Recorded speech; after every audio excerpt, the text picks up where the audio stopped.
I-off lang, i-mute mo.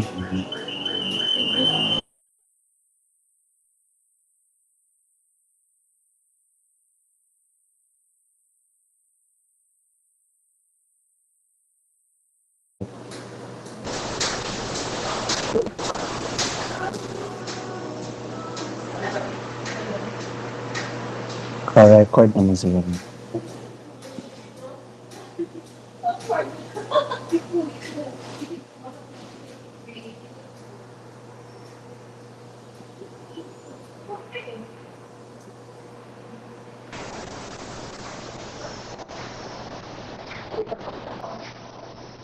Okay, good afternoon everyone. I will be presenting the the first topic for our pre-finals, which is the decision analysis.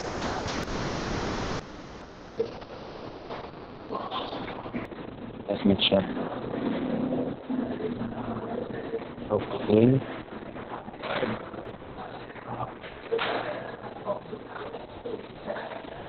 okay. So the first topic is the decision analysis na. So,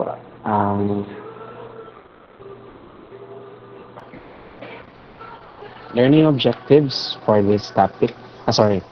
So for the decision analysis, so we will be going back to an easy topic, which is the chapter 3 of your ebook for the applied management science. So chapter 3 siya doon sa ebook, and you also have materials, PowerPoint presentation materials in the homepage of the AMS Daigler environment. And also, you can found another presentation material, which is itong i-discuss ko sa inyo ngayon on the announcements tab. So for the learning objectives of this topic, so basically, you have marami tayong learning objectives, no? But we will be selecting once again yung madaling topics lang for the decision analysis. So, una, so we will be learning the steps on how to do the decision making process. Or wala ka nag-link pa. Extra day atam. So second is to describe the types of decision making. So ano-ano yung meron siyang types, no? So you will be learning that on the second objective of this topic. Third, yung isang type ng decision making is actually decision making under uncertainty. So So, matututunan natin yan, yung number 3. So, isang type ng decision making. The objective number 4 is matututunan din natin kung how to make decision if you are given probability values, which is what we call decision making under risk. Okay. The 5 to 8, hindi na natin ito ma-discuss as these are much complex now. So yung mga decision trees, perhaps hindi na natin ito i-discuss for our learning. So this is the chapter outline. So basically, kung ano yung nasa objective, yun lang din yung i-discuss natin this day.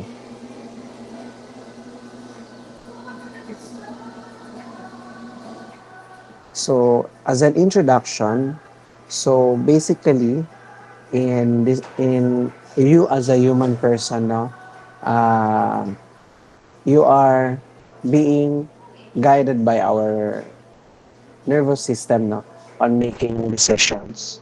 Sometimes people do tend to have two kinds of decisions, no? So, or in a practical manner, So, combine din siya. Pwedeng both objective ka or pwede din emotionally or subjective ka on making your decision or pwedeng combine both objective and subjective.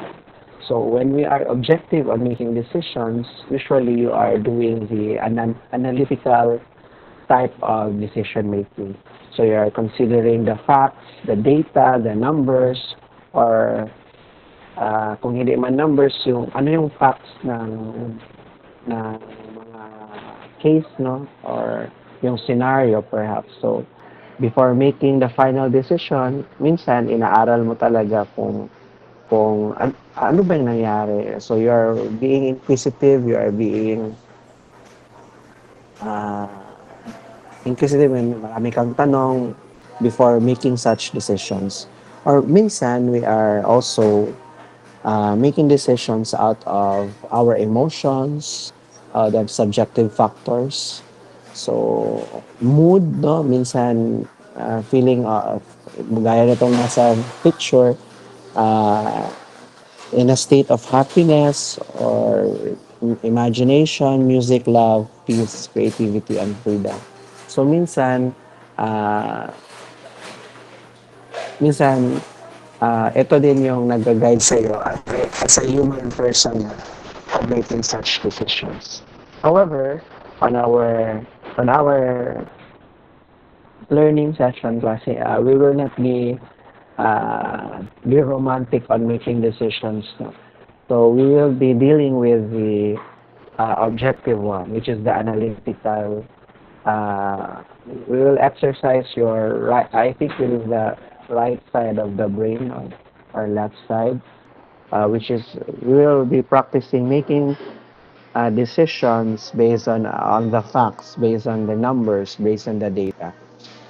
Dito papasok yung quantitative analysis. So, learning objective number one. So, what are the methods to make a decision making? So sa book we have 6 steps on making decisions. So, first is to clearly define the problem at hand. Second is to list the possible alternatives. Third, identify the possible outcomes or state of nature. Fourth is to list the payoff. Uh, Usually yung payoff is, in a business perspective, usually ito yung profit. So what is the maximum profit? Or minsan pwede din cost type of decision. So you are avoiding the expenses, no? So you want to lessen the cost.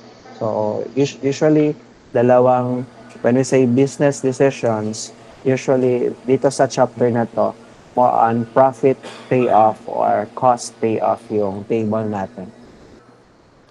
So fifth is to select one mathematical decision theory models, which is in number 5. We have different types, no, of decision making. So and 6, you have to apply the model and make your decision. So may 7 pa ba ito? Wala na. So let us apply this step-by-step decision making through an example, no? So, tandaan nyo lang, you have 6 steps. However, sa actual solving, it's actually a single table lang yan siya. Isang table lang. Pero, kung if you will be, tawag nun, if you will be uh, enumerating it one by one, anim talaga yung ginawa mo na steps. So, step number 1. So, we have a problem here. So, sa libro, if you can read, you have the Thompson Lumber Company. So, that's the name of the company that is the book is describing to applying the decision analysis on its solution. So, we have the Thompson Lumber Company. So, that company, ang problema niya talaga is uh, the manager or the owner is considering expanding the manufacturing and marketing of a new product, a backyard storage shed. So meaning, meron siyang gustong i-introduce na bagong product sa market. So the company is considering introducing a new product which is the backyard storage sheds. So so that's the problem now. So that's the step one. So step number two, so on expanding or introducing the new product, so the company has these alternatives. So that's the step number two, to list all the alternatives. So first you have to define your problem, and second is you also doon sa problema mo, hanapin uh, hanapin mo or you find where the alternatives were, no? So saan doon yung alternatives? So yung alternatives, these are your list of ito yung listahan ng posibleng magiging desisyon ng manager or ng owner. So it usually sa problem solving, naka-list down na ito siya, no. But in reality, however, pwede namang marami kang alternatives. So let's say for example, you want to expand a new product. So marami kang possible options anong gagawin mo. But for our subject, however, so doon sa problem solving, given na yung alternatives natin. So based doon sa Samsung number company scenario, so yung possible or possible lang na gagawin or possible lang na decision ng manager ng Samsung lumber company are three. Tatlong options lang yung gagawin ng manager. So to expand, to introduce a new product, so ito lang yung gagawin niya. So first, uh, the company should expand by creating a large new plant.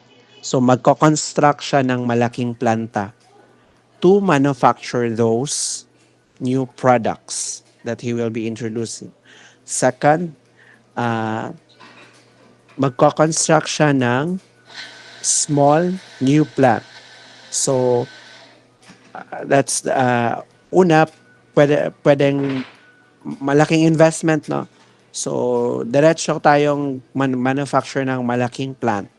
Second option is small plant lang muna. So that's alternative number two. Or number three, so instead of expanding or introducing a new product, so the third option of the manager is wag na muna mag-develop ng new product. So that's the third alternative na pwedeng gagawin ng manager. Third step is identify the possible outcomes. So, yung outcomes, these are your future event na na-forecast mo. So, on making decisions, so first, you will be considering what is the problem. Second, what are the alternatives? So, ano yung mga options ko na available? So, third is if I know my options, the third thing that I will consider is what are the possible future outcomes. So the possible future outcomes based on the problem, no. So this is also given on the uh, problem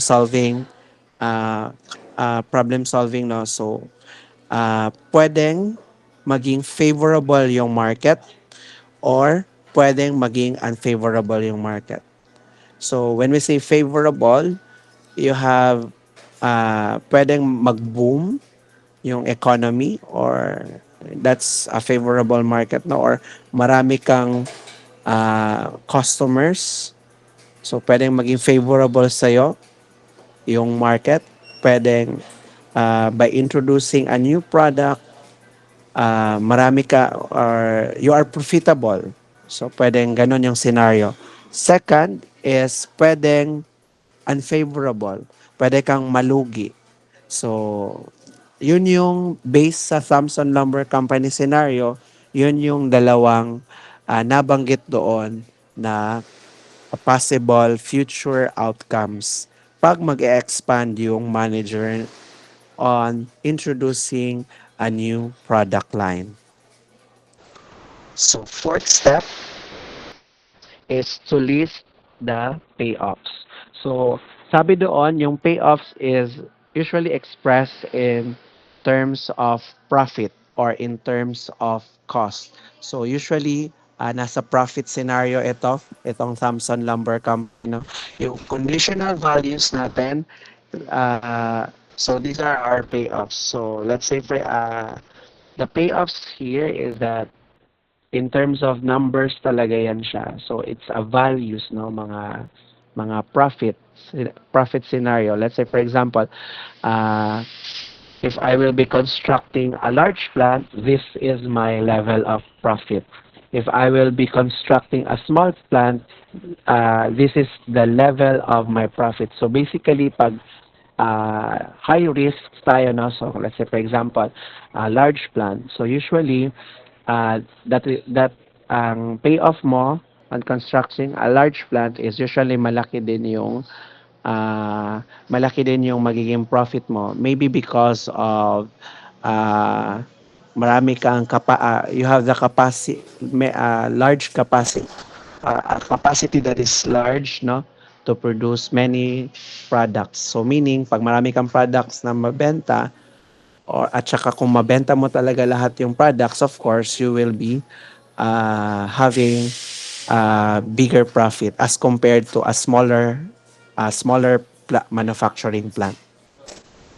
So step 5, so isa-isayin natin yan mamaya, no, by having the values later. So yung step number 5 is to select the decision model. So this depends on the environment and the amount of risk and uncertainty.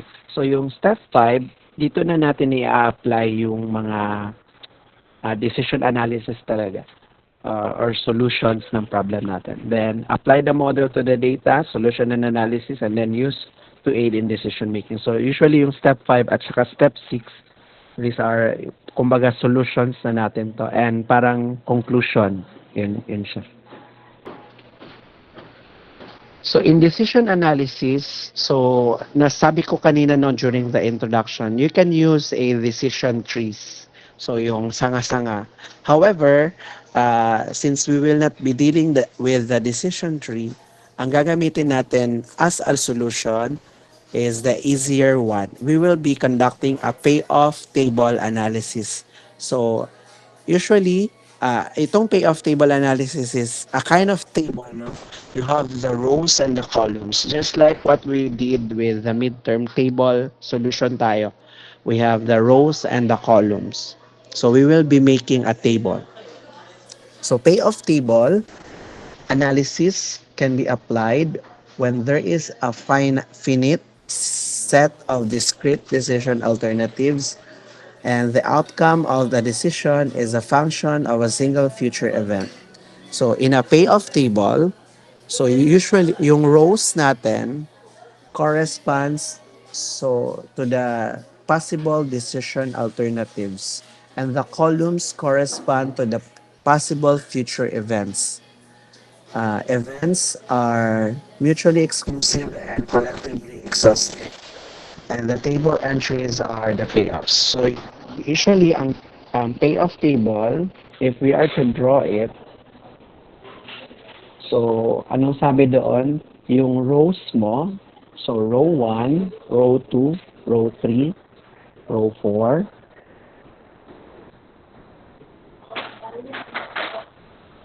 This corresponds to your alternatives.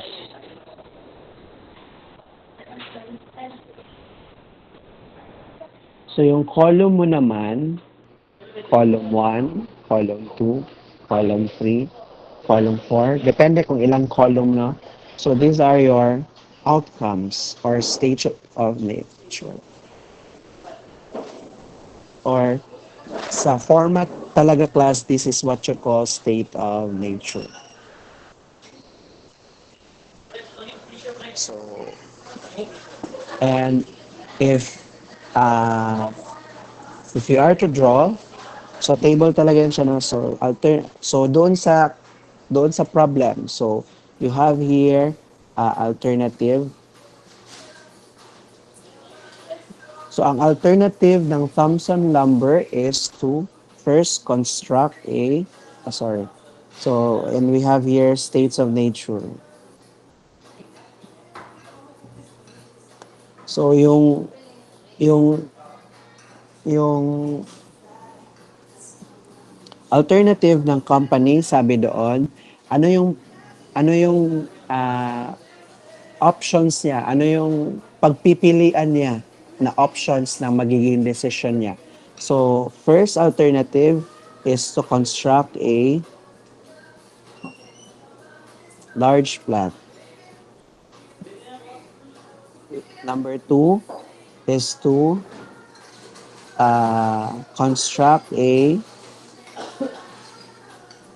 small plant. And the third is to do nothing or hindi mag-construct. So that's tatlo lang yung options niya. Kung mag-e-expand siya ang problema natin is mag-e-expand ng new product line. So ano yung options ng manager? Ano yung decision niya lang talaga? So decidido siyang mag-expand. Ano yung options niya? First, construct a large plant. Second, small plant. Or third, wag ka na lang mag-expand. So, tatlo lang yung options niya. So, yung states of nature, ito yung possible future events na sabi na natin din ito kanina, no?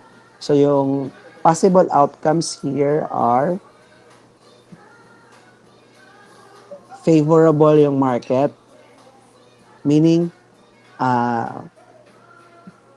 favorable meaning profitable or unfavorable. So, yun siya, no? And the values inside your rows and columns, these are the profits or cost values mo na. So, yun siya. So, rows correspond to alternatives and a column correspond to future events or the state of nature. So, okay na tayo doon. List the payoff, conditional values. So, okay. Saan ba to? Okay. Walang sinabi. So, anyway, this is the example of what we call the payoff table. So, from the problem, which is, ang problema mo is in a paragraph form. So, gagawin mo yung paragraph form, ita-translate mo yon into a what you call a payoff table. So, ganito yung itsura ng payoff table. So, again, the rows corresponds to the alternative and the column corresponds to the states of nature or the outcomes. So, yung inside values natin, it's given na, no, hindi lang siya na-narrate dito, pero given na siya doon sa paragraph ng Thomson Lumber Company.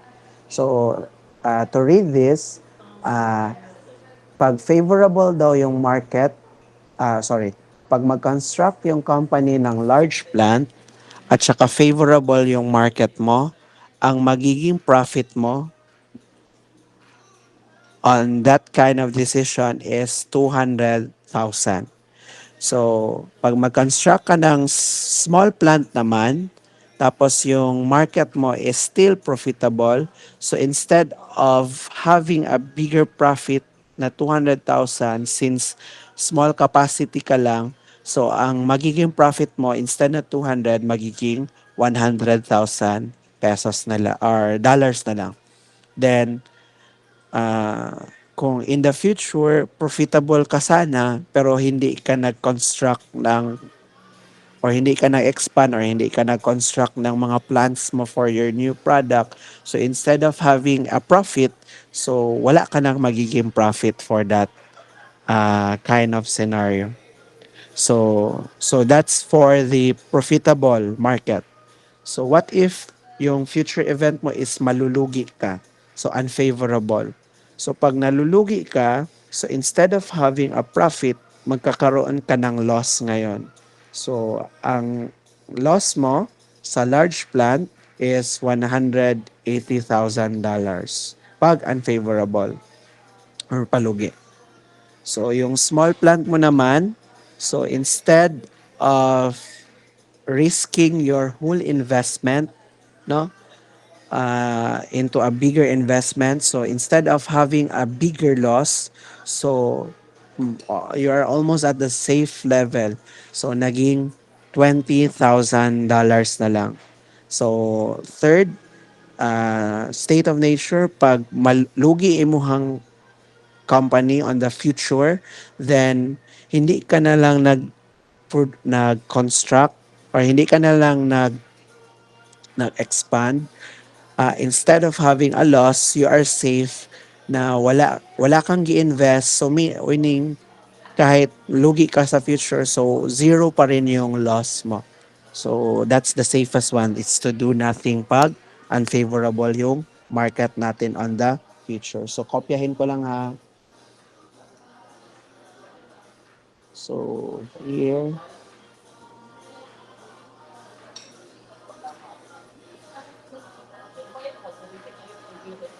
so 200.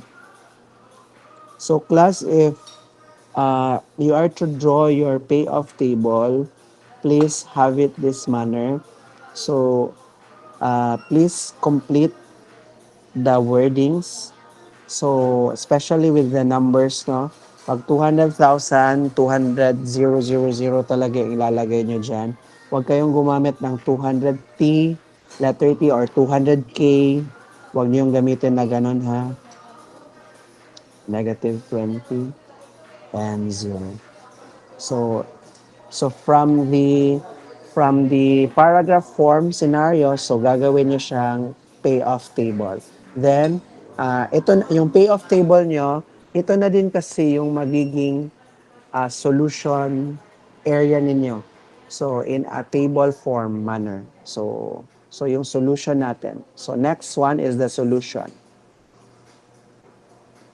So yung solution natin is nakadepende kung ano yung ipapagawa na decision making sa inyo. So that's the decision making environments. So a decision making environment, meron tayong three types. So we have first type, which is decision making under certainty. So here, the decision maker knows with certainty the consequences of every alternative or decision choice. Second type is the decision making under uncertainty. So in here, the decision maker does not know the probabilities of the various outcomes. And lastly, the third type is the decision making under risk. The decision maker knows the probabilities of the various outcomes. So isa-isahin natin yan mamaya, balikan natin yung slide na yan mamaya ha. So unahin natin yung solutions dito. So first is uh, the type 1, decision making under certainty. Under this environment, the decision maker has the complete knowledge. So has a certainty. So yung other term ng certainty is a complete knowledge, or a synonym in maybe in the future discussion, no? So uulit kasi tong perfect information. So when you say the decision maker has a perfect information, has a certainty, so alam na alam niya ang magiging outcome ng decision niya. In such cases, he would select the decision alternative that will give the maximum return under the known state of nature.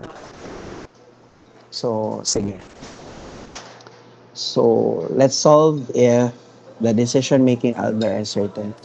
So, let's say for example, So you have the Thomson Lumber Company, no? Then doon sa concluding sentence or sa pinakababa na sentence, which is yun yung pinakatanong, no?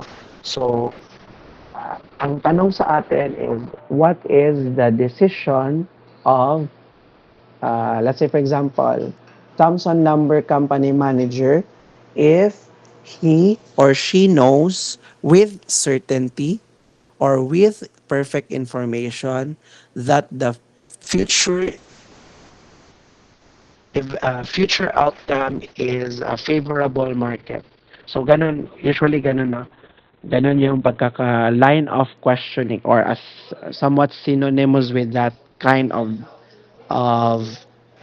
questioning, no? So let's say for example, based doon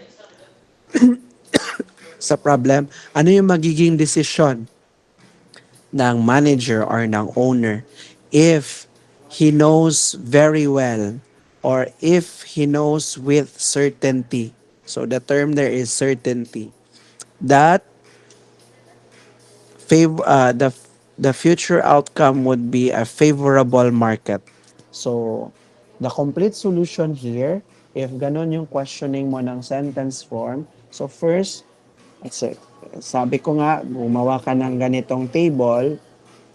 So that's the payoff table. Then dadagdagan lang yung payoff table mo dito sa gilid. Dagdagan natin sa gilid ng solution. So solution based doon sa question, no. So pag ganun yung type of questioning, so therefore ang ilalagay natin dito is the criteria. So ano yung criteria na pinapagamit sa inyo? Which is, ang criteria natin is with certainty. No? So certainty, because you are certain, you are sure, 100% na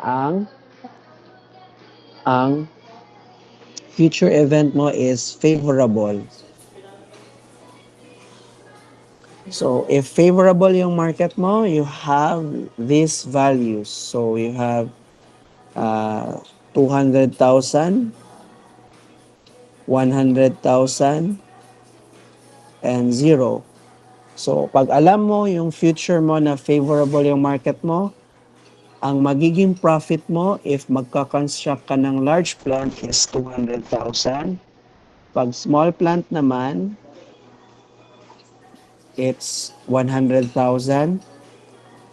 And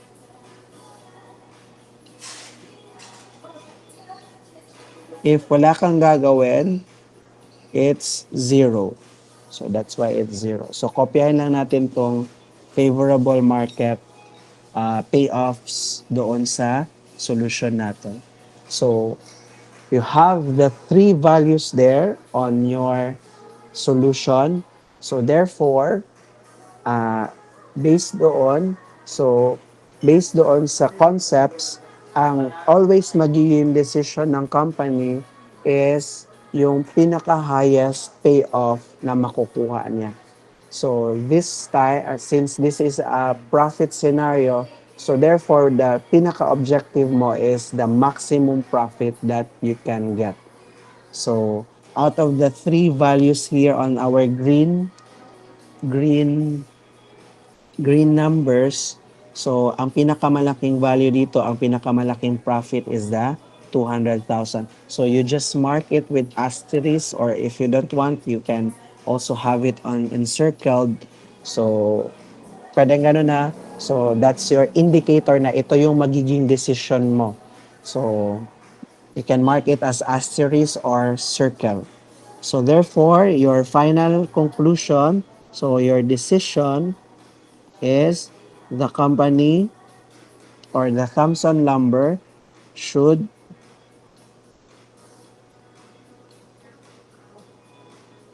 construct a large plant. So, ganun siya. Next,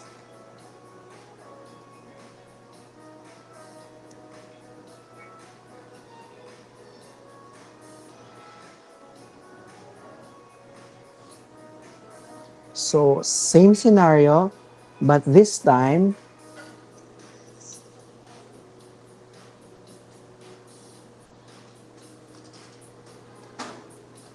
same scenario and same question, no?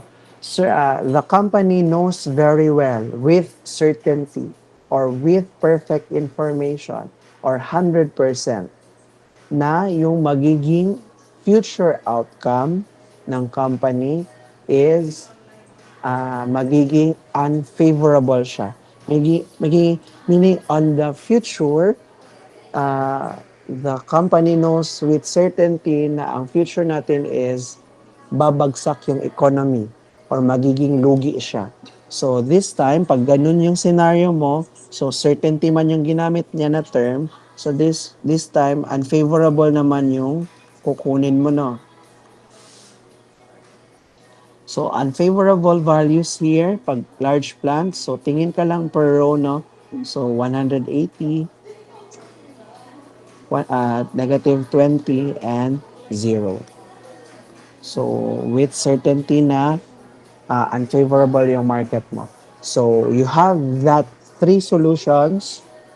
So therefore, out of the three, so yung best thing to decide or yung magiging final answer mo is the best profit na makukuha ng company or best profit or yung pinaka kung puro loss siya, yung pinaka may maliit na loss yung kukunin mo. So this time, uh, ang magiging decision mo pag unfavorable yung market mo is the zero. Because instead of choosing negative, so for example, -20, yun yung ano mo, yung decision mo. Instead of choosing that one, so loss ka pa man, so may other option ka pa naman na hindi talaga loss yung makukuha mo, which is the safest value lang po na parang break even lang siya. So this time, zero na lang yung, instead of negative, so yung zero na lang yung i, i, i, i, i-highlight mo dyan. Or, let's say, for example, no, negative 30,000 ni, pag mag-donating ka. So, out of the three, so, pipili ka doon sa pinakamaliit na loss. So, ganun yung technique doon. So, okay. So, for this scenario, let's go back again. For this scenario, pag with certainty siya na unfavorable yung market, so therefore, the decision of the decision maker should be the company should uh, do nothing or will not expand, no?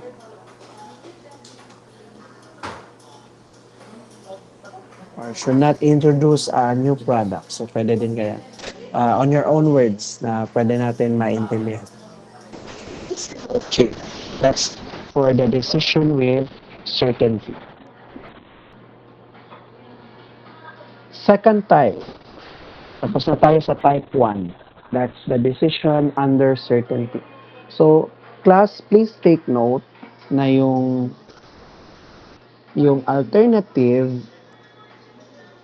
hindi lang siya limited into 3. Naka-state yan siya sa problem. So, kung ano-ano yung pwedeng maging decision, options, alternative or options ng decision maker mo. Ano yung pagpipilian niya na answer? So, yung states of nature din, hindi lang siya limited sa dalawa. Hindi lang yung favorable market or unfavorable market. You can have as many states of nature as it is stated on the problem. Pwedeng tatlo, pwedeng apat na state of nature, pwedeng 5. So, uh, for this problem, please, wag kayong magiging, uh, do not limit, no, yung payoff table na ganito lagi yung itsura ng payoff table. Favorable o unfavorable kina siya permit. So depende yan siya sa problem. So I will be giving a exercise for you to work with or for you to appreciate with na hindi lang talaga dalawa or hindi lang talaga tatlo yung states of nature na pwede niyong pagpipilian for this topic. Okay.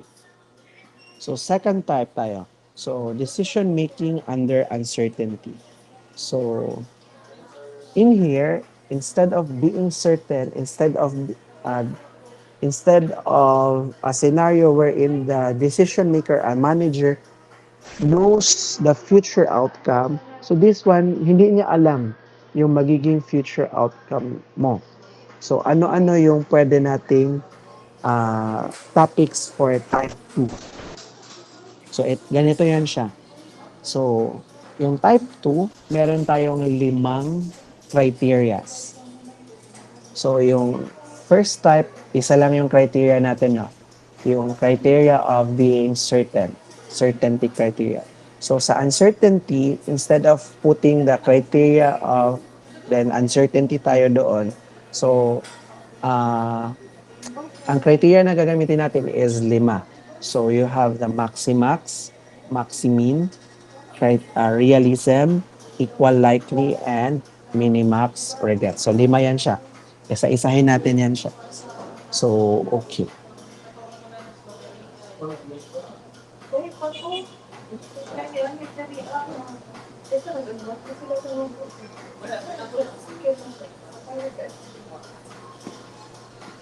Yes, sir. Wala po. Dreams din na. So, mauna din mo.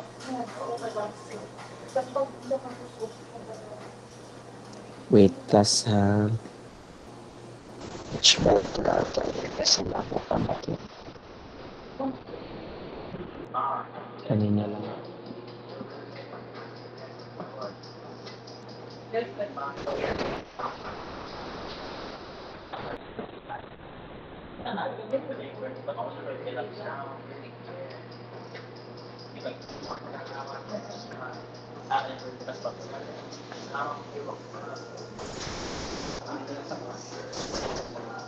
Okay. Okay. Ito na lang, class. So, this is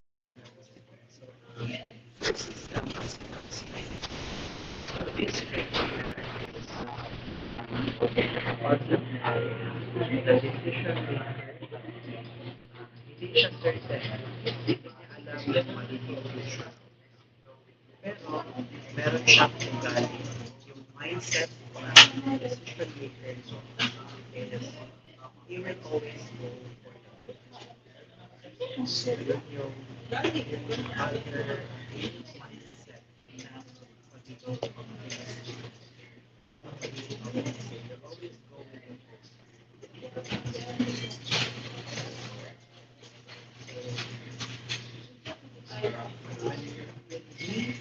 have mindset will be selected that results in a maximum amount of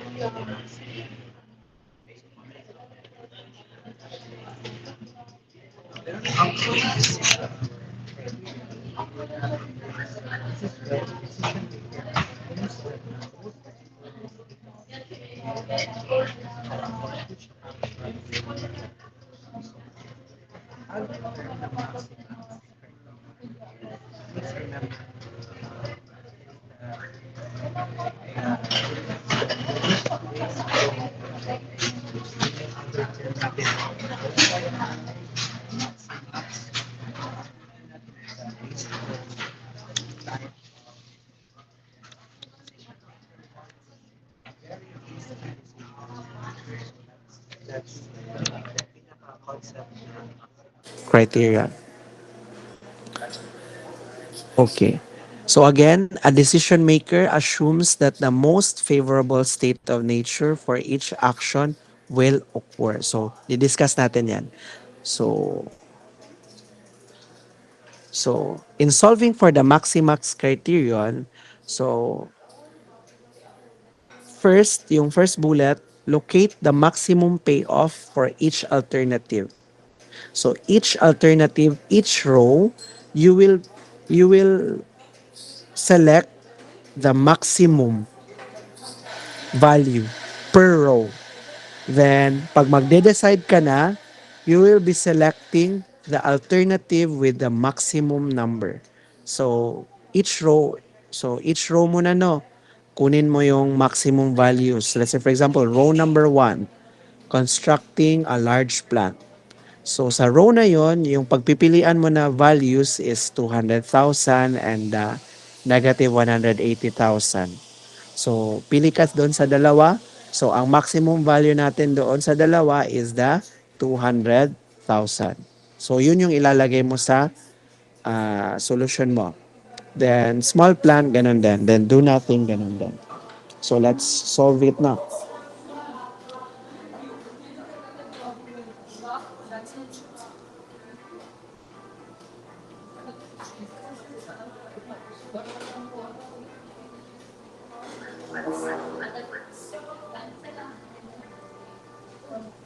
So let's say for example, the question is,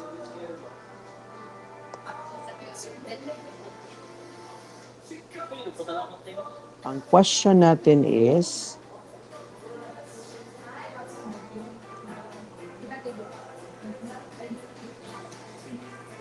uh, what is the decision of the Thomson Lumber Company if uh, he will he will have a maximax type of decision. So ganon yung possible question no.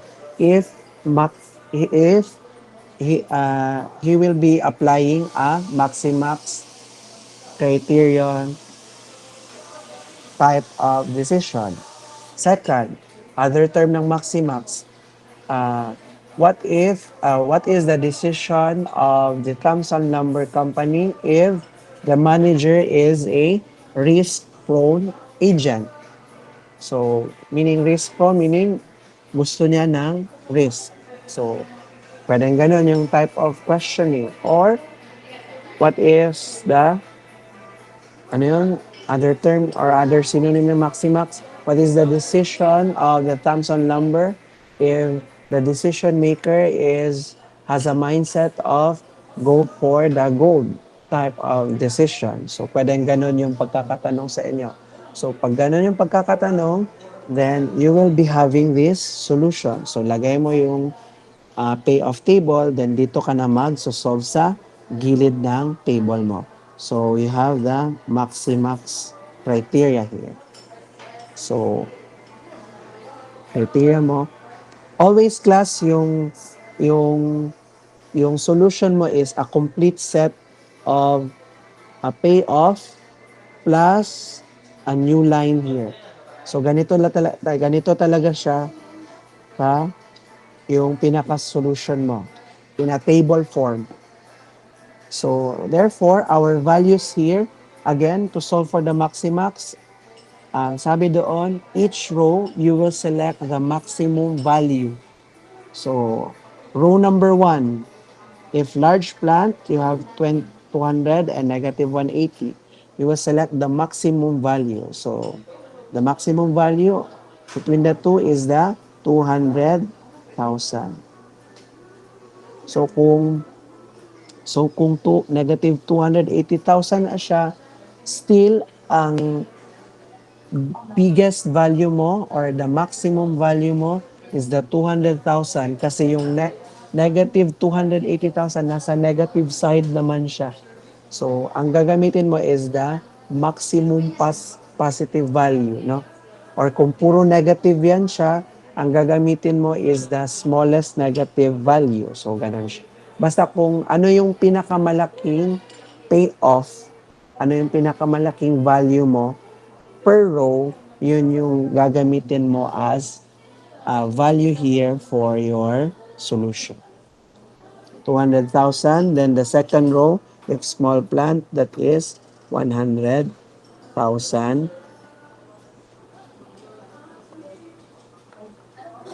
Then the last row, we have two options here, 0 and 0.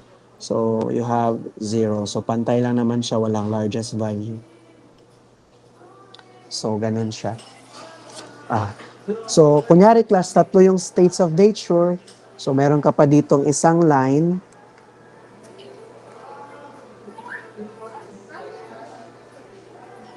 Kunyari, meron kang isang line dyan. Of course, pag maximax, piliin mo yung maximum value out of your three options. No? So, ganun lang po siya. So, after getting the maximum value per row, so ang gagawin mo is you will select, decision making ka na no, you will select the maximum value out of your solved values, no? So, pili ka dito ng maximum value. So, yung maximum value sa tatlo is the 200,000. So, therefore, ang decision natin is the company should construct a large plant. So, 200,000, yung line mo na 200,000 is to construct a large plant.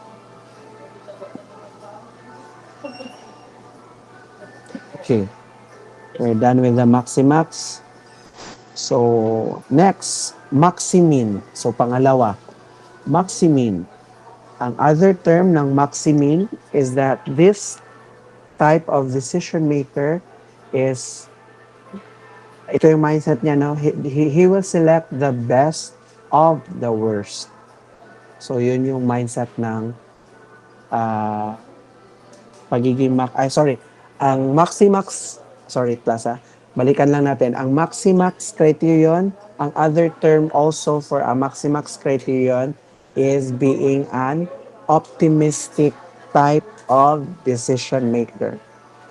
Second, if pessimistic, second type is the maximin. So, ang maximin natin, ito yung mga pessimistic, mga nega kaayo na decision maker. So, hindi niya alam yung future event. Hindi niya alam, no? Hindi natin yung alam yung future event. Pero yung ugali ng decision maker mo is pessimistic. So, usually, ang pessimistic, so, he will just be on the safe side, no? So, he will be imagining a worst case scenario, but he will select the best among the worst case scenario, no? So that's it. So, or other term ng pagiging pessimistic is itong bullet number 3 is that the agent is a risk-averse type of decision maker or ginaiwasan niya yung risk. So, usually, to do the maximum criterion, we will be selecting the decision that results in the maximum of the minimum rewards. A very pessimistic decision criterion, this is where the decision maker assumes that the minimum reward occurs for each decision alternative and that he will select the maximum of these minimum rewards. So again, in a maximum criterion, so first, yung solution mo is that, ang solution natin is that per alternative. So each row. So each row, we will select the smallest value per row. So pag nakuha mo na yung values per row mo na minimum per row, so ang magiging decision or magiging asterisk mo doon is that you will select the maximum number of those numbers sa solution mo. So, to show you the solution, let's say for example, the question is what is the decision of the Thomson Lumber Company if the decision maker is a pessimistic decision maker? Pwedeng ganon. Or pwede din yung pagkakasabi is, what is the decision of the Thomson Lumber Company if the decision maker will apply a maximin type of decision? So, yun yung other question. Or pwede din, ang pagkakasabi What is the decision of the Thomson Lumber Company if the decision maker will select the best of the worst payoff of or mindset, no? What again? What is the decision of the Thomson Lumber Company if the decision maker has a mindset of selecting the best of the worst type of decision?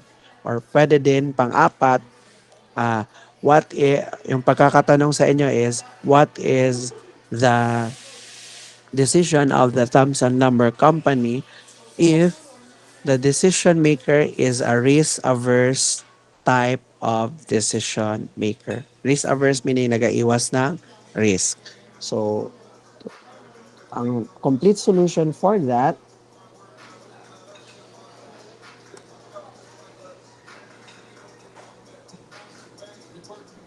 is you have the criteria there, then you have, so again class ha, criteria yung label sa taas, but you will still isulat nyo pa rin kung ano yung criteria na gagamitin nyo. Yung criteria na gagamitin nyo is the maxi-min. Maxi-min if pessimistic. Maximax pag pessimistic. So, to solve for the maxi-min, again, per row. So, para makuha nyo yung values dito, tingnan nyo siya per row. Row 1, row 2, row 3. So, ganun siya. Ang row 1 natin, ang minimum value for row 1 is, sa dalawa, is ang pinakamaliit or the minimum is the negative 180,000. Row number 2,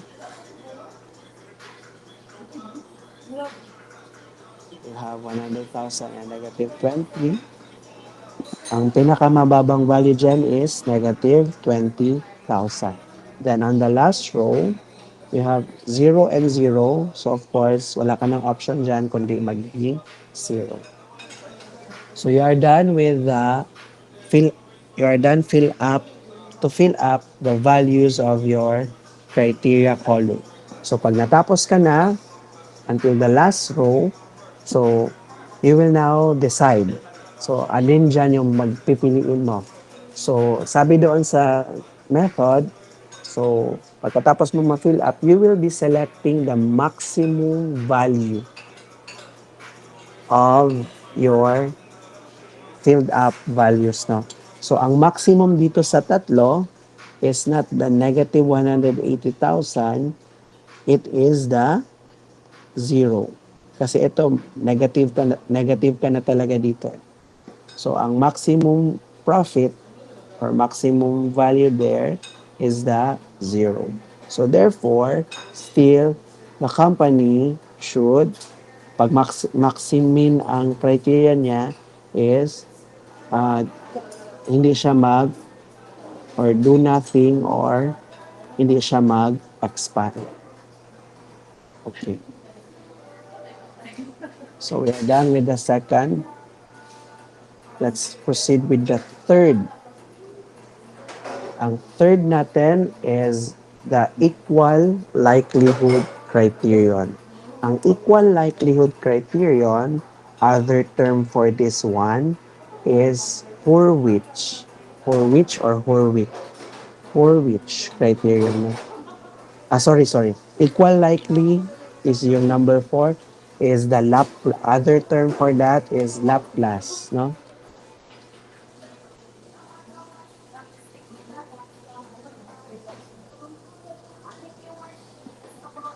So, you have these synonyms here. Nandito lang lahat ng synonyms ng equal likelihood criterion. Dito na slide.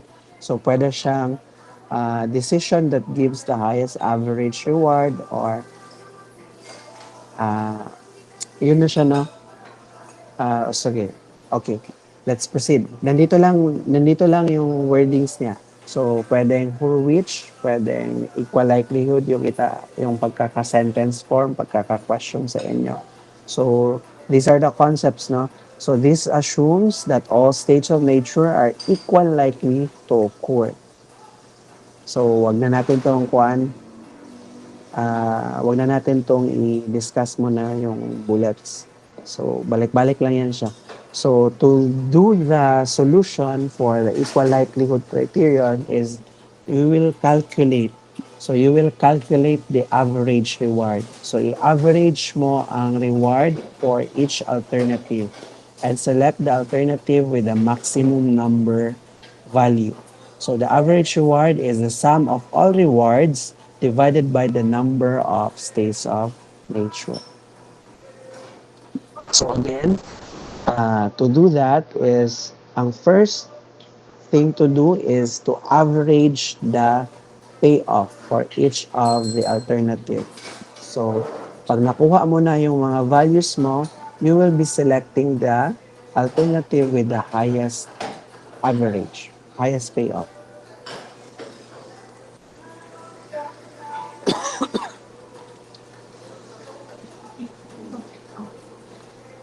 So, the question is, if what should be the decision of the Thomson Lumber Company if the decision maker assumes that there is an equal likely chance,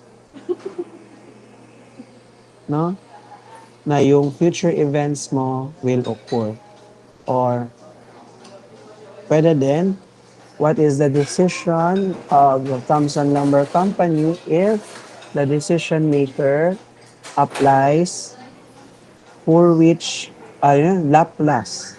Pwedeng Laplace yung pagkakasabi ko, no? Laplace, yun yung other term ng equal likely. Laplace or Laplace criteria. So, pwedeng ganun siya for equal likely. So, pag ganun yung question, so of course, yung criteria mo is equal likely. So, just complete the table as is, no? Complete the labels and the numbers again, class.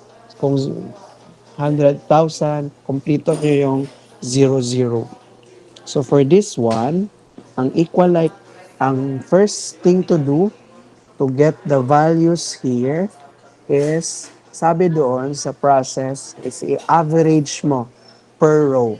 So row number 1, i-average mo yung mga values mo sa row 1. So i-add mo yung dalawa, then i-divide mo by kung ilang values yung i-add mo. So since dalawa ito, that's 200,000 plus negative 180,000. So that leaves you to negative, that's positive 20,000, no? Divided by 2,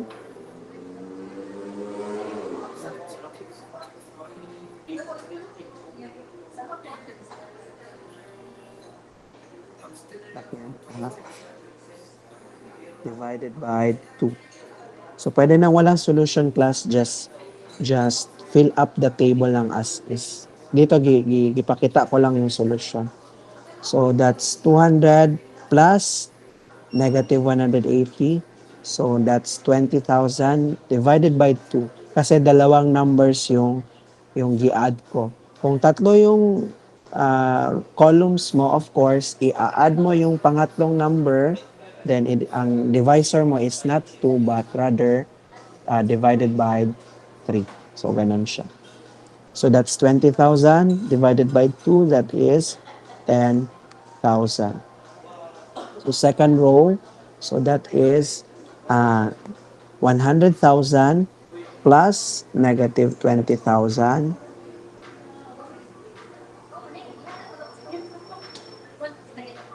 negative 20 divided by 2 kasi dalawang numbers ulit siya. So that is 80,000 divided by 2, that is 40,000. So the third is 0 plus 0 divided by 2 kasi dalawang numbers, that is 0. So pag equal likely yung decision maker or i-apply niya yung equal likelihood chance of occurring. So meaning equal chance, no? equal chance yung future event. Equal chances pwedeng favorable, tsaka unfavorable. Pero uncertain siya. Pero binibigyan niya ng equal chances, meaning 50% yung nilaan niya na maging favorable yung market, tsaka 50% din yung chance na maging unfavorable yung market. So pag ganun, just average the values then divided by the number of kung ilan yung number ng di-add mo, no? So ganun siya. So from this, uh, pag nakuha mo na yung values mo or yung solution mo, you will still be selecting the highest payoff na makukuha ng decision maker mo, which is the 40,000. So, 10, like 40, and 0. So, yung pinakamalaking number dyan is the 40,000.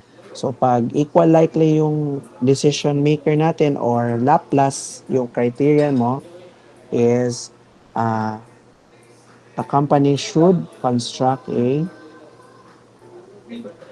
small plan. So, safe ka lang. Hindi malaki, hindi hindi zero, pero nasa gitna ka lang na decision. Small, mag-invest ka pero maliit lang. Okay. Let's proceed with the fourth.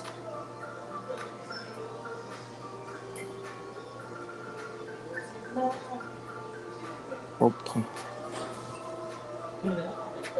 Fourth criteria is the criterion of realism.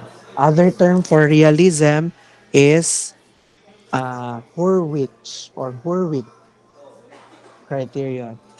This is a compromise between an optimistic and pessimistic decision.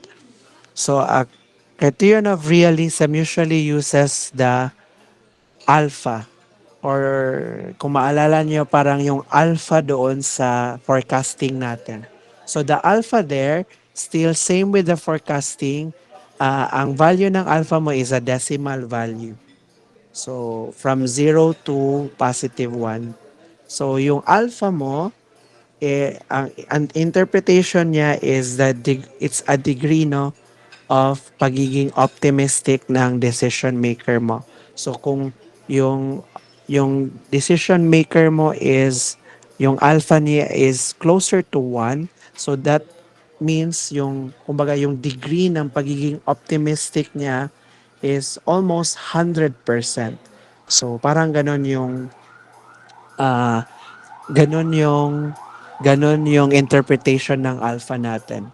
So kumbaga, pag close to zero, meaning maliit lang yung pagiging optimism niya, no?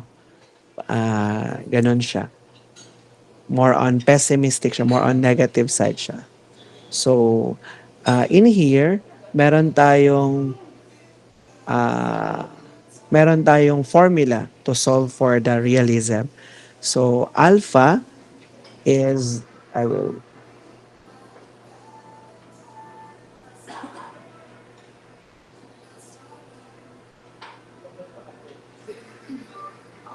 copy. So, yun, no?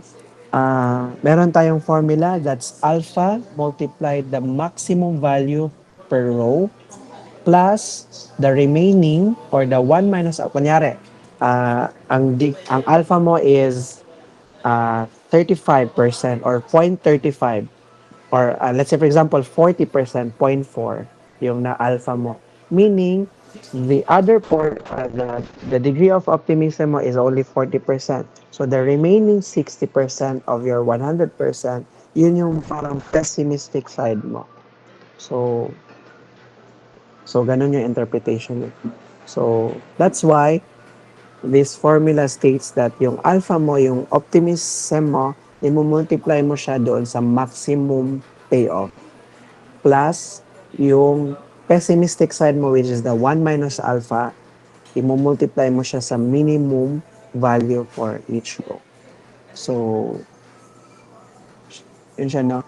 Then, of course, pag magde-decide ka na yung decision mo is always the maximum value ng ala yun sa man nawala.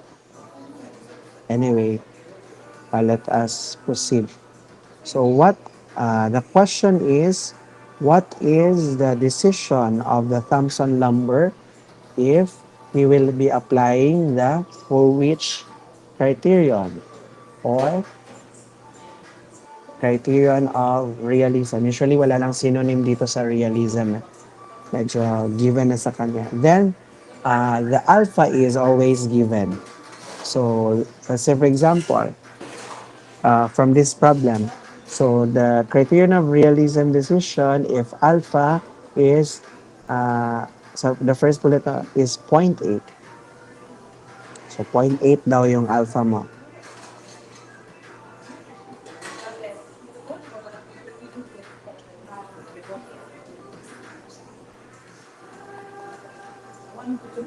%, 80% optimistic ka. So, criteria that you will be using here is realism na with an alpha of 0.8.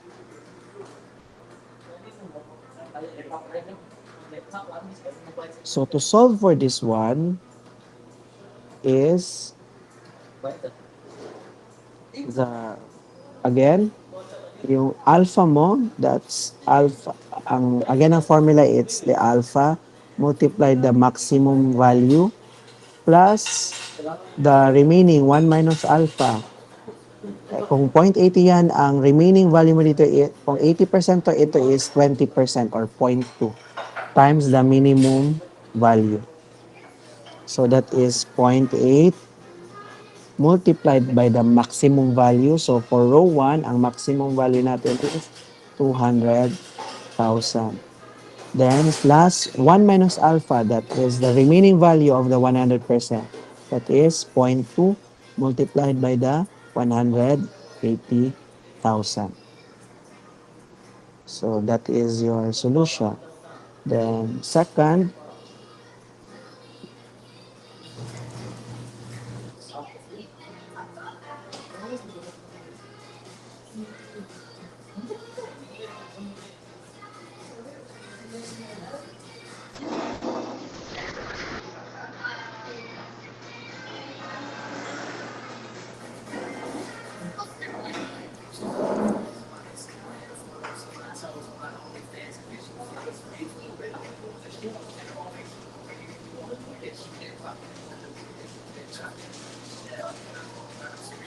wait lang po. Second, that is 0.8 multiplied by 100,000 plus 0.2 multiplied by negative 20,000. And lastly, 0.8 times 0 plus 0.2 times 0. So the resulting values here are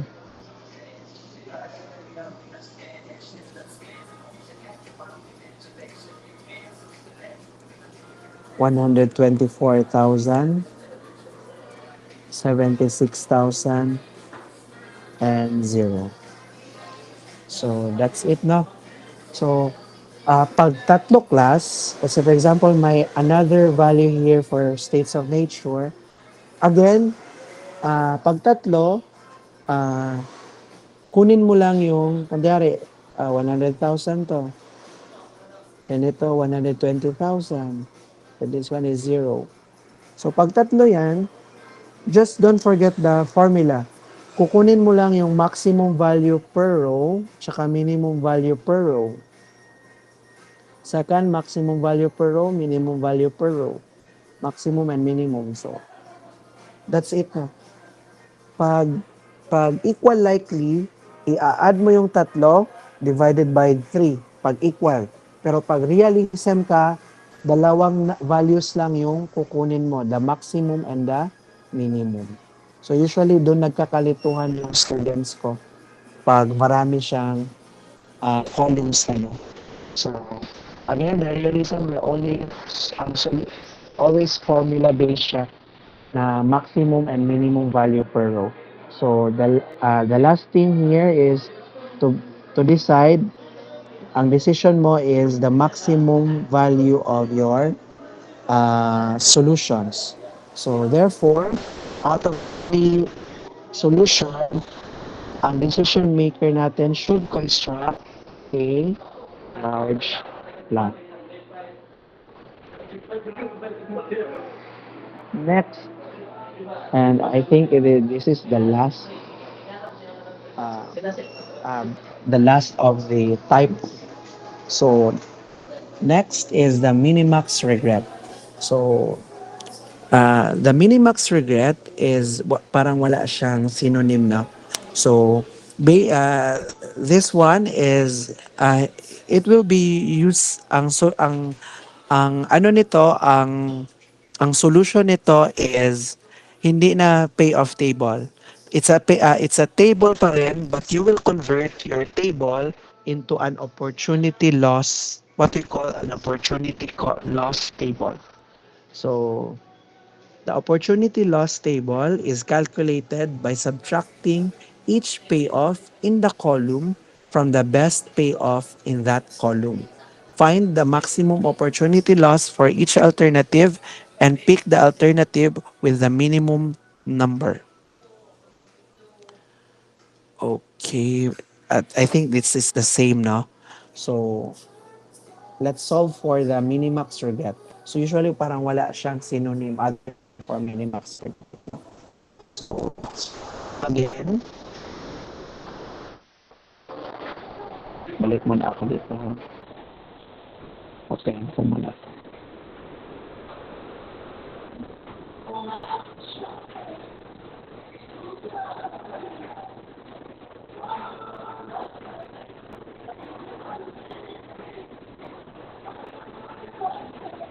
Again, this is our original table.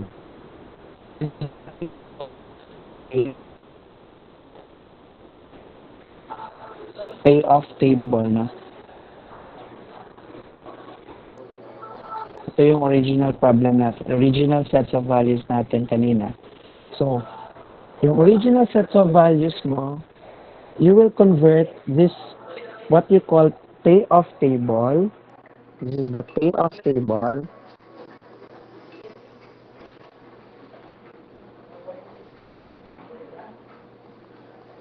into an opportunity loss table. So, the opportunity loss table will have the same layout, no? Same layout. Then, sa opportunity loss table, dito ka na mag-solve ng criteria mo. So, mamaya yung criteria. So, unahin muna natin yung values ng opportunity loss table. So, yung maiiba lang dito, class, is the values inside. So, dito yung solution mo.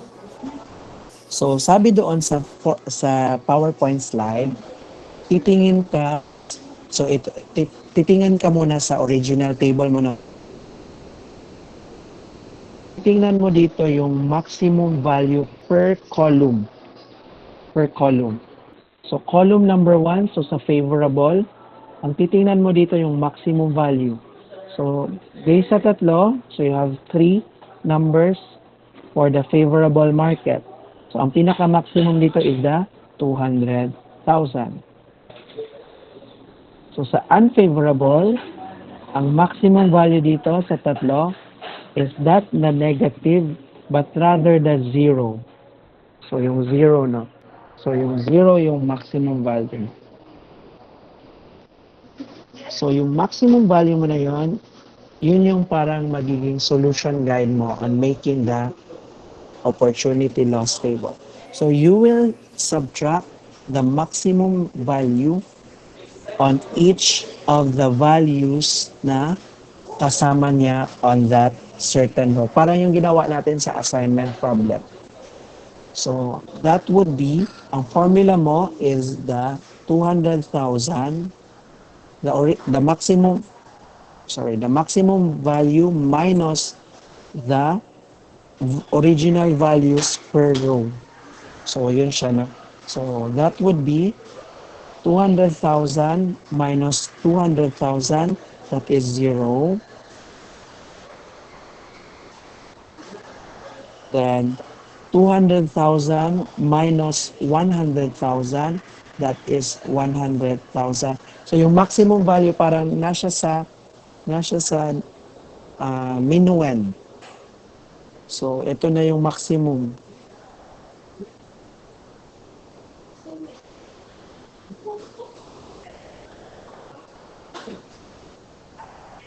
Then you have 0 minus. Ganun siya. So, again, 200,000 minus 200,000, that is 0. 200,000 yung maximum value minus yung original value na 100,000, that is 100,000. 200,000 minus 0, that is 200,000. Sa unfavorable ta. So, ang maximum value sa unfavorable is 0. So, i-minus nimo tong maximum sa original value.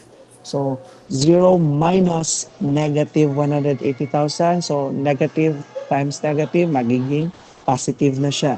So, 180,000. So, 0 minus 1,000, that becomes positive value.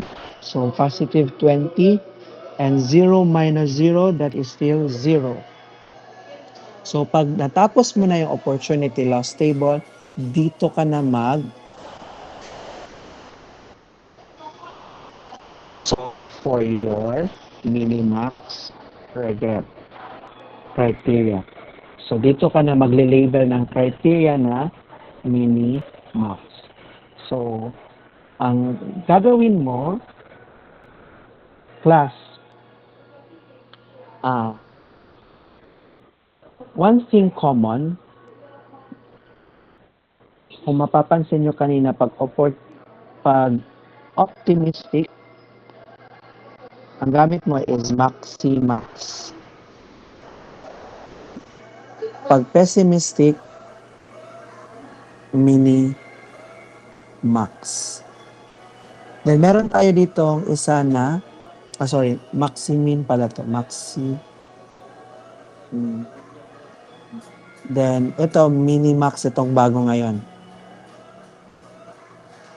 Kanina, yung maximax na criteria, usually, ang solution doon is, kukunin mo yung maximum value per row, per alternative. So, what is the maximum? What is the maximum? What is the maximum? Then, ang decision mo is the maximum here. The maximum of the maximum values na nakuha mo. So, out of these three, what is the maximum? So, alin dyan yung maximum? Ito ba? Ito ba? Ito ba? So, that's for the maximax. Yung maximin naman, kukunin mo muna yung minimum value per row. So, what is the minimum per row?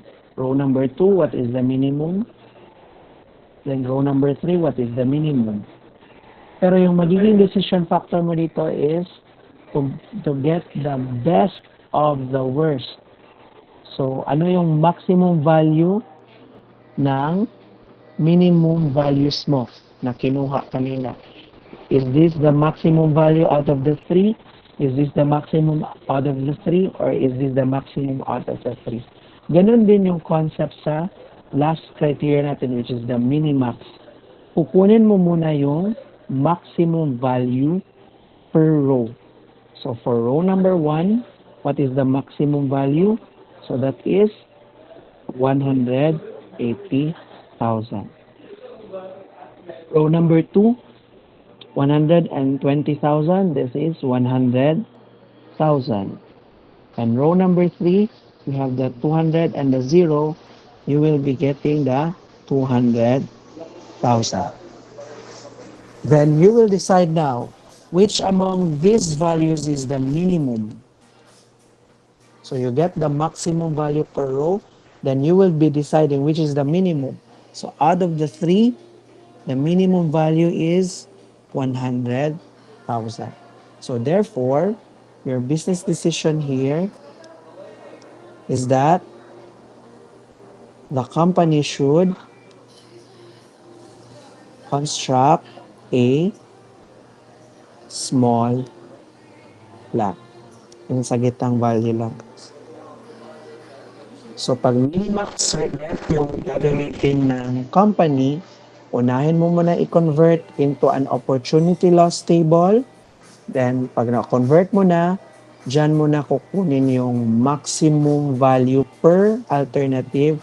Then, you will be choosing the minimum of those maximum values or the mini-max regret criteria. So,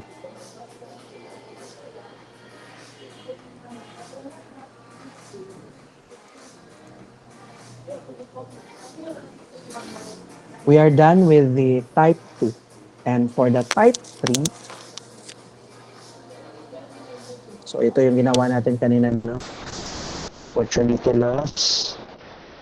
Then, tsaka pala, pagtapos ng opportunity loss, tsaka ka mag-decide now using the mini-max regret. Then, the last type is the under risk, the decision making under risk. So, I think mayroon lang tayong 2 topics for the under risk. But however, medyo challenging yung questions for under risk. So, usually ang under risk class is using the probabilities. And when you are using the probabilities, you are uncertain ka pa rin, no? Hindi mo pa rin alam yung future event. Pero, you have a backup data. You have a probability data. Maybe a study from a third party or a research, no, that uh, there is a probability or a percentage chance na magiging favorable yung market or magiging unfavorable yung market. So, pwedeng ganon yung ibibigay sa inyo na type of questionnaire. So, ibibigay sa inyo yung probability values. So, pag may probability values ka nang binigay, then automatic, your decision is under the risk. So, ganon siya. So, the under risk criterion is using the expected value approach type of solution. So, in statistics, the expected value approach type of decision is simply you will just add the values, multiplying it to the probabilities of each of those values. No? So, wait lang ha. Okay. Let's say, for example, the Thomson number has these probabilities. Pwedeng isa yung ibigay na probability, let's say, for example, 60%, then kayo na yung magsosolve ng remaining percentage ng possible outcomes. So, kunyari, ang binigay sa inyo is unfavorable market lang na percentage.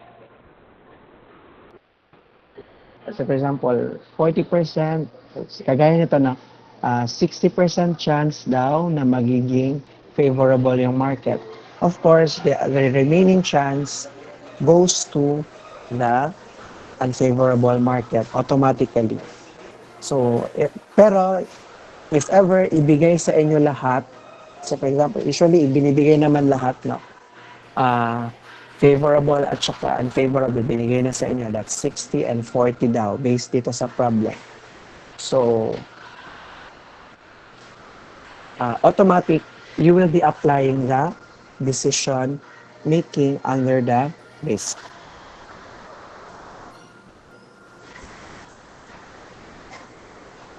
Wait lang nga, asa na.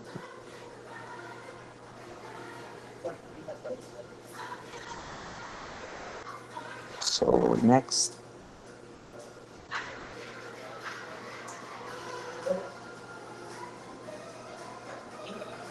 Okay.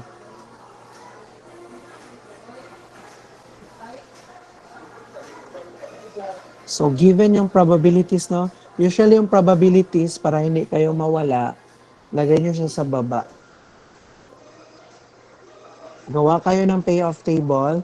Then sa baba ng payoff table niya, dito nyo ilagay yung probabilities mo. Again, based on the problem, ang probability ng favorable is 40% chance of occurring at saka yung unfavorable is 60% chance of occurring. Or let's say for example, may another state of nature ka pa, hindi favorable or middle type of market. Let's say for example, safe market lang. Hindi siya favorable or hindi unfavorable. So, meron siyang another probability on here, which is maybe given to you during the quiz and exam. So, pag ganun, ah ang criteria natin is under risk, no? Or usually, pag under risk, ang ginagamit kong term here is the EMV criteria. Expected value approach. Expected monetary value approach. So, expected value. So, usually, ang solution na expected value is that you will just multiply. So, per row ka pa rin na row. Row number 1, row number 2, row number 3, row number 3 pala. Probability pala yung sa baba. So each row, ko-compute, i-add mo lang talaga yung mga values mo dito, multiplying them to the probabilities chance of this road occur.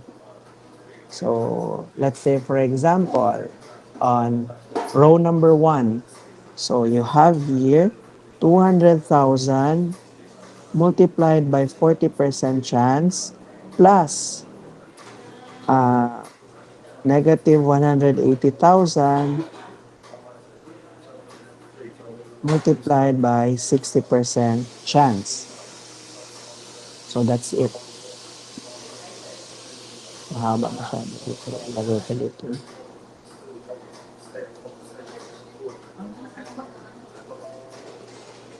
So this one is what? Mamaya ko na lang isolve ha. Liit. Masyadong liit. So second row, you have 100,000 multiplied by 40% plus negative 20,000 multiplied by 60%. And lastly, that's 0 times 0.40. So, unlike doon sa realism natin class, yung realism natin parang ganito din, no? Kasi, because dalawa lang siya, ang realism kasi, i-consider niya lang yung maximum at saka minimum value. Pag nasa under risk ka na, i-consider mo lahat. Let's say for example, on the third row, meron kang values dyan, then meron kang 30% here. Usually yung probabilities mo would add up to 100% lang yan siya. Let's say for example, 30 then 30 to. Kunyari ganun. Ang gagawin mo is, dadagdag ka pa talaga ng isa pa. That's a value that let's say 100,000. 100,000 multiplied by 0.30. So, lahat ng values mo, i-multiply mo sa probability niya, then i-add mo siya. Lahat-lahat. Okay. Ganun po. So, the values here, if i-compute natin, this is a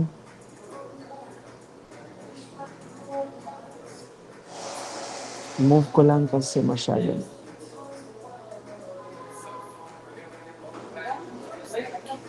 This one is 48. This one is 52. And this one is 0. So you have the three values there using the EMV, and still you will be choosing the best, pinaka magandang payoff, no? This is the 52,000. So Pag under risk tayo, then you know the probabilities of your risk na meron kang 60% chance na magiging unfavorable yung market mo. Therefore, yung company mo should choose to construct a small plant lang. Okay? Then, aside from that one, is a combination of the probability and a certainty, no? When you have the perfect, this is the last part, if you have the perfect information, so expected value of perfect information, it may be possible to purchase additional information about future events and thus make a better decision.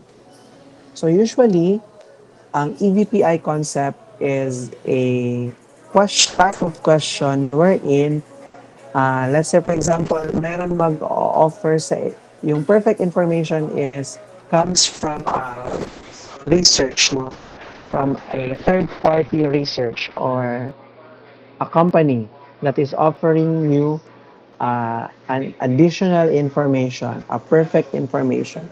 So usually, bibigyan, when you purchase an information, meron kang, ibibihin mo siya, magkakaroon ka ng additional cost.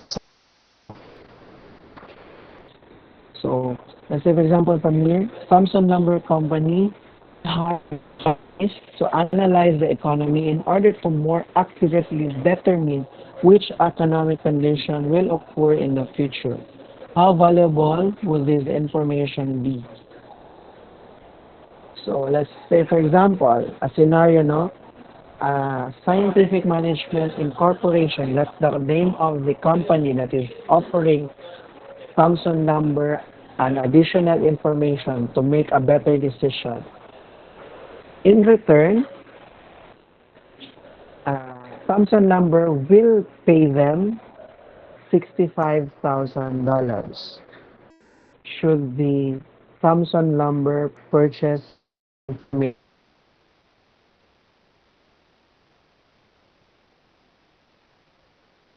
information or not.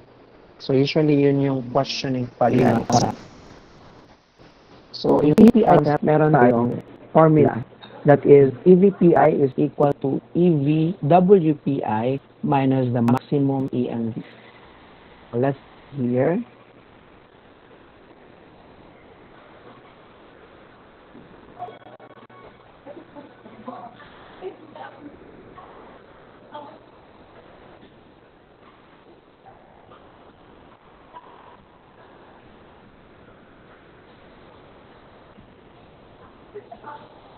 Let's say for example here, you have your original station.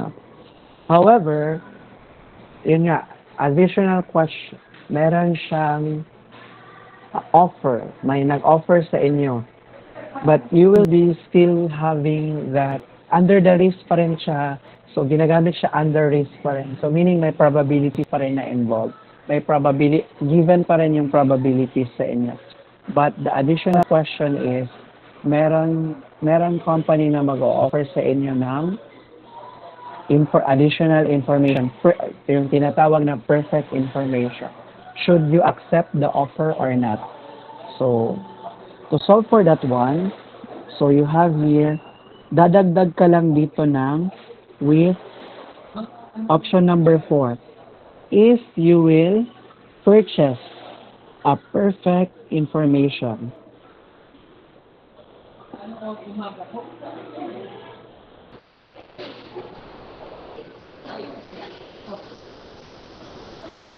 So, dadagdag ka lang ng pang-apat na column dyan.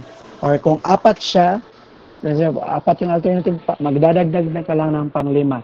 Basta dagdagan mo lang siya ng another row. So, pag may perfect information na, of course, yung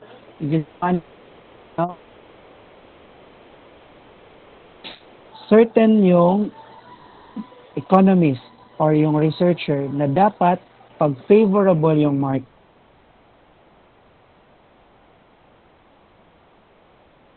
market mo, it show ka titingin na you will be choosing the better. So pag mo, dapat may perfect information yung information na yun, dapat ang ako ang makuha na profit is best profit yun. Kaya nagbayad ko sa emuha o pang research, dapat makakuha ko og best data. Dapat makakuha ko og 200 profit. Pag unfavorable naman yung market mo, dapat dili ko malugi. Dapat break even lang ko na ako sa zero lang. So dili ko maglugi. Maximum per row, per column rather. Column 1, column number 2. So you will choose the maximum value there. So you have your data for perfect information, or you can now solve for the expected value. Ano yung ini-expect ko na profit if I have this perfect information? So still you will be multiplying this to the probability values, that is 200,000 multiplied by 0.4 plus 0 times 0.6. So therefore, pag may perfect information ka, ang expected values mo for that perfect information is 120,000 dollars. So the question is hindi man yung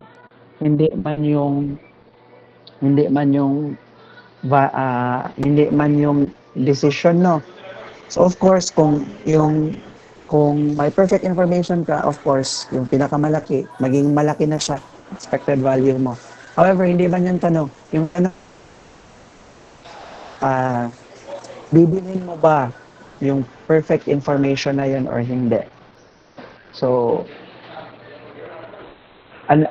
magkano yung expected value mo for that perfect information. So you have the EVPI concept, no? That says here that the EVPI, ang formula ng EVPI, so dito siya usually na is that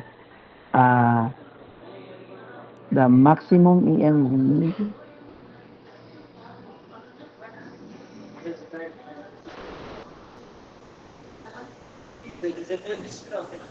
ano yan? Minus, so balikan natin yung slide, minus the EVWPI minus the maximum EMV.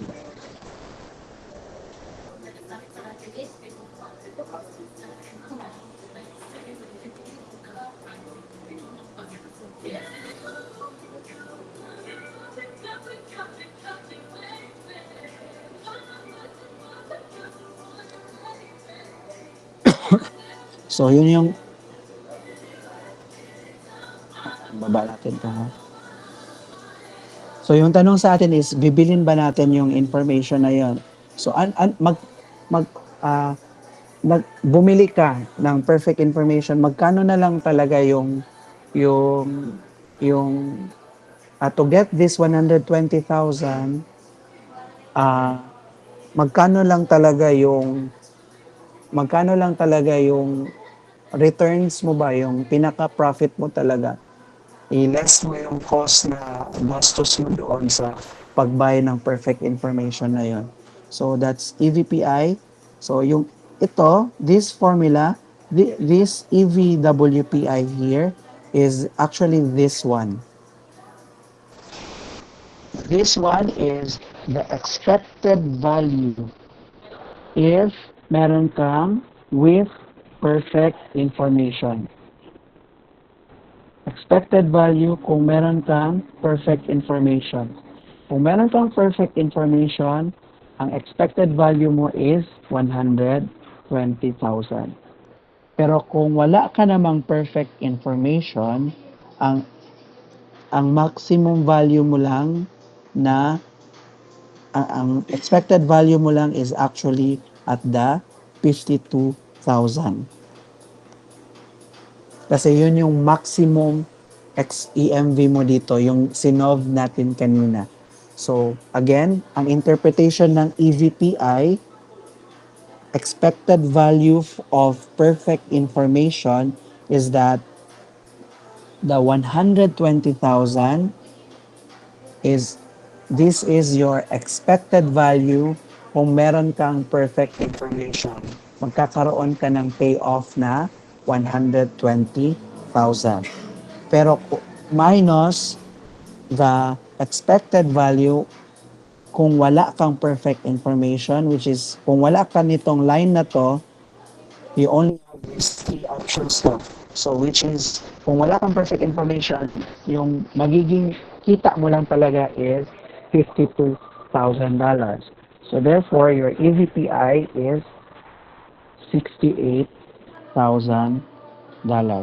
So that so kung meron ka ng kung i-purchase mo yung perfect information, ang total expected value mo talaga of that perfect information is $68,000. So kumbaga yun yung increase. Yun yung kumbaga yun yung difference. Yun yung pagitan ng meron kang perfect information at saka yung wala kang perfect information. Now, the question is, bibilhin mo ba yung perfect information or hindi? So, you go back again to the problem. It says here that the additional information would cost you $65,000 and your expected value is $68,000. So, yung cost mo to purchase this information is 65,000. So, kung i-compare mo siya dito sa sa pinaka-payoff mo, mas malaki siya, no? Mas malaki siya, 68,000. So, therefore, pag equal yan siya, let's say 65,000 or pataas, therefore, it is now safe that it is okay for you to purchase or it is okay for you to recommend that the company can purchase that perfect information. So, yun siya yung pinaka-concept ng EVPI. To check if uh, you are you are under uncertainty, no, so meron kang probabilities, so you are taking a risk and you want to minimize the risk by uh tawag nun uh by purchasing an additional information for you to cushion para ma-mitigate mo yung risk mo, no. So now, for those kinds of scenarios, minsan naggaganon yung company. Nagpapakandak sila ng research and development or research in order for them to make better decisions. So, isang deciding factor on that kind of decision making is by using of the EVPI concept, by weighing in yung nagastos nila versus doon sa magiging kita nila talaga on the future, no. So therefore it is now safe to say that our kita the our expected value of we of perfect info expected value of our perfect information, it's much bigger as to compared to our expenses, no, expenses na $65,000. So it is worth it kasi meron ka pang $3,000, no, na difference na magiging kita mo talaga on purchasing an additional information. So mas malaki siya as compared doon sa magiging expenses mo. So that's it. Dito na lang siguro. Ito lang yung pinaka uh, challenging question, the EVPI. Then the rest, it's much easy na. So more on tables and making a table lang talaga. So again, don't forget to complete the label of your table, yung rows mo, this corresponds to your alternative.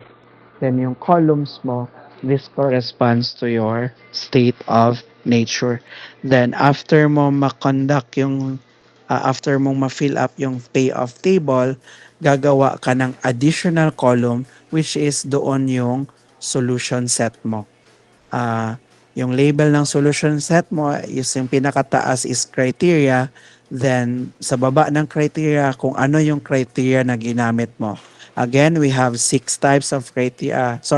types. So first type is certainty. Second type is yung sa uncertainty na, may lima tayo sa uncertainty. You have the maximax, maximin, equal likely, realism, and minimax. Then the last criteria, which is yung under the risk, which is we will be using the EMV criteria. So that's it uh, for the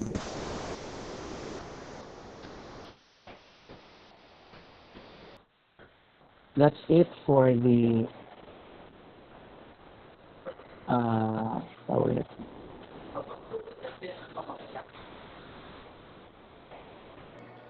That's it for the saan to ulit?